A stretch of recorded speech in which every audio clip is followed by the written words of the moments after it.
పవన్ కళ్యాణ్ గారిని ఇప్పుడే ప్రభుత్వం నుంచి బయటికి పంపించాలనుకుంటున్నారు. ఎందుకని? ఉప ముఖ్యమంత్రిగా ప్రభుత్వంలో ఉండి ప్రభుత్వాన్ని విమర్శించి తన ఇమేజ్ ని పొలిటికల్ ఎలివేట్ చేసుకునే ప్రయత్నం అక్కడ జరిగింది. పవన్ కళ్యాణ్ గారు ఎప్పుడు అవుతారు సీఎం? ఇమెచ్యూర్. పవన్ కళ్యాణ్ సిద్ధాంతాలు ఏంటి, పవన్ కళ్యాణ్ ఇతరులతో హౌ ఈజ్ ఇట్ డిఫరెంట్ అనేది మనకి ఎక్కడ కనిపించదు. పవన్ కళ్యాణ్ 2019 ఇవేడెడ్ బ్లండర్, ఒక సీట్ వచ్చింది, అది పోయిందిగా. But what did 2024? Pawan Kalyan is not considered to be a very smart politician.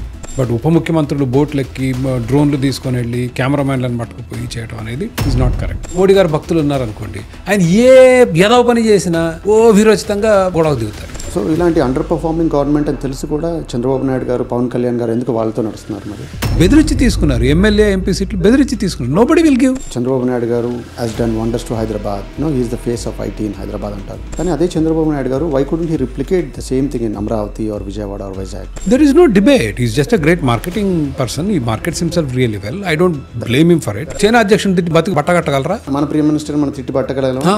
నేను రోజు తిడుతున్నాను. వినండి. ప్రపంచవ్యాప్తంగా ఎన్నో దేశాలు ఉన్నాయి, ఎన్నో సినిమా ఇండస్ట్రీలు ఉన్నాయి. ఓన్లీ తెలుగు అండ్ తమిళ వాళ్ళకి ప్రజాసేవ చేయాలని కోరిక, చైతన్యం ఎక్కువ ఉంది. ఎందుకని అలా? డబ్బులు. ఫలానా రాజకీయ నాయకులు 1,00,000 కోట్లు తింటున్నారంటాడు, 10,000 కోట్లు తింటున్నారంటాడు. ఇంత పేద దేశంలో అయినా సరే మళ్ళీ అదే రాజకీయ నాయకుడిని పిలిచి మరీ ఓట్లేసి గెలిపిస్తున్నాం కదా. ఎందుకని? మారాల్సింది మనం కదా. The entire system is corrupt. ఏమే నువ్వు 2,000 తీసుకోండి, వాడు 5 ఏళ్ళు దోచుకుంటున్నాడు, ఎన్నికలప్పుడు ఒకసారి నాకు 2,000 ఇస్తున్నాడు అంటున్నారు వాళ్ళు. Region, religion, cost, creed, corruption, free పప్పు, ఫ్రీ ఉప్పు, ఓట్ బ్యాంక్ బుల్షిట్ ఇలాంటివి లేని క్లీన్ పొలిటిక్స్.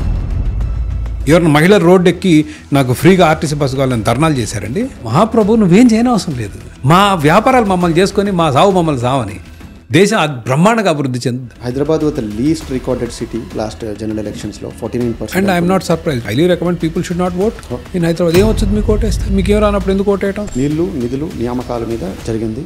సపరేట్ స్టేట్ వచ్చేసి సపరేట్ సౌత్ ఇండియా అనే కంట్రీ వచ్చే ఛాన్స్ ఏమైనా ఉందా?